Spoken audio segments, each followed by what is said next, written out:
Hi, I'm Carl Azus. Got some quick hitting headlines to start today's show, so let's get to it. First, the U.S. government has made a COVID vaccine available for children ages 5 to 11. This is for a shot from the companies Pfizer and BioNTech. It has been authorized for emergency use, which means it can now be given to kids during the ongoing pandemic, but it's not the same as full government approval, which requires more research and testing. The vaccine comes in 2 shots, given at least 21 days apart. After that, a child is considered fully vaccinated. The dose for younger children is 1/3 of that given to people ages 12 and older. Pfizer hopes the smaller dose will reduce any potential side effects. The company says its vaccine's more than 90% effective in preventing kids from getting sick from COVID-19. And U.S. President Joe Biden called the vaccine safe and said it's a major step forward in the country's fight to defeat coronavirus. But while the Food and Drug Administration voted 17-0 to authorize the vaccine, one of the doctors on the panel said it was a tough decision, acknowledging that serious side effects are possible and saying officials would never know for sure how safe the vaccine would be unless they started giving it. Safety and a lack of information about potential long-term effects are reasons why some Americans are hesitant to get a COVID vaccine. Health officials say the disease's overall survival rate is higher in children than in adults. Next, Tuesday's edition of our show explored the significance of 2 U.S. gubernatorial elections. In Virginia, CNN projects that businessman Glenn Youngkin, a Republican, has defeated former Governor Terry McAuliffe, a Democrat. In New Jersey, the race was still too close to call when we produced this show. A razor-thin number of votes separated incumbent Governor Phil Murphy, a Democrat, from Republican and businessman Jack Ciattarelli, a Republican. These 2 particular elections are seen as indicators of how Americans might vote in next year's midterm congressional elections. Finally, we've been discussing inflation this year, the rising prices of the things we buy. One place people have noticed this is in their grocery bills. And the New York Times says Americans should plan for the most expensive Thanksgiving meal in the history of the holiday. Inflation is your uninvited guest for the holidays this year. Ag economists are saying, grocery stores are saying, they expect a run on turkeys, a run on birds because people gather again this year. Take a look at this. We're expecting the price to top a record high of $1.36 per pound this holiday season. That's nearly $22 for a 16-pound turkey. Your sides, that's a problem too. All of those prices are rising for potatoes, for biscuits, for vegetables and apples. All of these are up since last Thanksgiving. Potato prices up 3.5%, biscuits up 4%. That's just since last year. Mixed vegetables up almost 4%. Those apples to make your signature pie up nearly 8%. And driving over the river and through the woods to grandmother's house is more expensive this year because of the surge in gas prices. The national average for a gallon of gas, $3.40 right now. Look at the difference from last year. It's up some 38%. So why? We've been talking about this, right? The global supply chain is still a tangled mess. More people are expected to gather this year. That means more demand. There are labor shortages, high transportation costs, bad weather hurting crops around the country.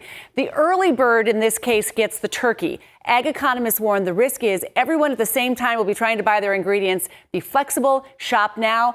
If you wait, you might not get the size bird you want. Heritage birds may not be available near you, or they might not be in your budget.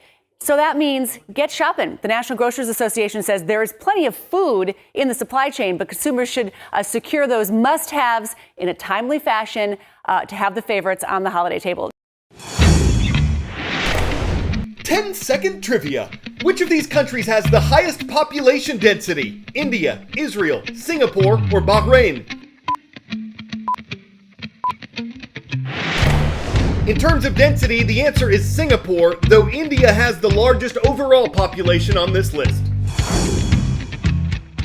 Behind China, India has the second largest population on Earth, with more than 1.3 billion people, and many of them are breathing unhealthy air. In fact, of the 30 most polluted urban areas on the planet, 22 of them are in India. There's been a bit of a break this year. The seasonal monsoon rains lasted longer than usual, and India has been swept by more wind than usual. That's given the 31 million people who live in the capital of New Delhi their cleanest air in years, according to the Reuters news agency. But that's expected to change this month. India's air quality typically gets worse in the fall after the winds die down, colder air moves in, and farmers get rid of their leftover crop stubble by burning it. Add that to other types of waste burning, traffic pollution, road and construction dust, and you have a problem that various efforts haven't been able to solve in the past. Still, new ideas on how to improve India's air are always being developed. These sprawling farmlands near India's national capital, New Delhi, will soon be spewing thick plumes of smoke. Year after year, the toxic haze in parts of northern India is so dense, it can be seen from outer space.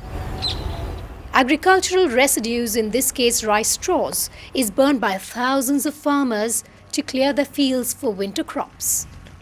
Many farmers opt to burn this stubble, which often leads to high levels of pollution in the region.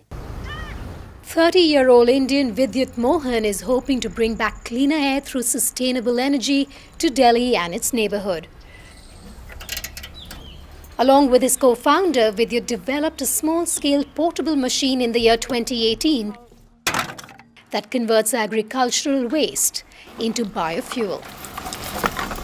We feed in agricultural waste such as coconut shells or rice straws or rice husks into the machine. It undergoes a thermal process just like the process of roasting coffee. It's called torrefaction. And what that does is it takes out low energy containing molecules in the form of gases and leaves behind a dense carbon rich material, which is then conveyed, cooled and packaged to be used to make valuable products such as fuels and fertilizers. The process of removing moisture from a biomass to create biocoal is not new. Some observers say the high costs of creating scalable solutions have so far prevented the widespread adoption of torrefaction. But Vidyut is confident his device will be more affordable. A pilot run of the machine's latest version is also being tested in a forest area on the Pacific West Coast. The team, along with state forest officials, is currently looking into converting wood-based residues into marketable products. As compared to open burning of agricultural waste, our equipment prevents up to 98% of smoke emissions.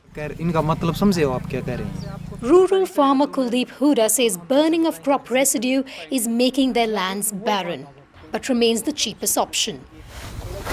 Mohan's sustainable technology could be a game changer for the farmer community and provide additional revenue. This will help us the most. They have told us to give them the crop stubble and they will give us carbonized fertilizer, which will reduce our costs as farmers and help our crops. There will be lots of benefits. The young Indian's efforts have already been recognized by the United Nations Environment Programme. He was also recently awarded Prince William's inaugural Earthshot Prize. Mohan's low-cost innovation should hit the Indian market within a year. He believes 100 million tons of carbon dioxide can be reduced annually, a hopeful solution that could break India's toxic smoke chain. Vedika Sood, CNN, New Delhi.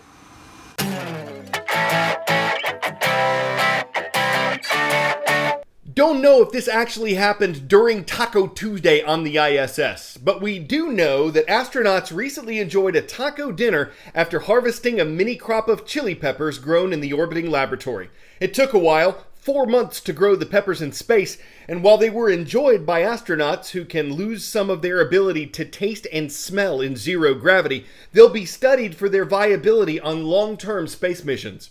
Now let's taco moment to cook up a few corny puns. They're always flowering here, they help season our show. And one without puns, like a space station without peppers, just IS isn't as flavorful. Have you ever saw such a thing as space tacos? We hear they're out of this world. I'm Carl Azus, and there's the beef on CNN 10. Nevada High School, yes, that's pronounced Nevada. Thank you for watching from Nevada, Missouri. We hope you and everyone else enjoyed the show, and we look forward to seeing you right back here tomorrow.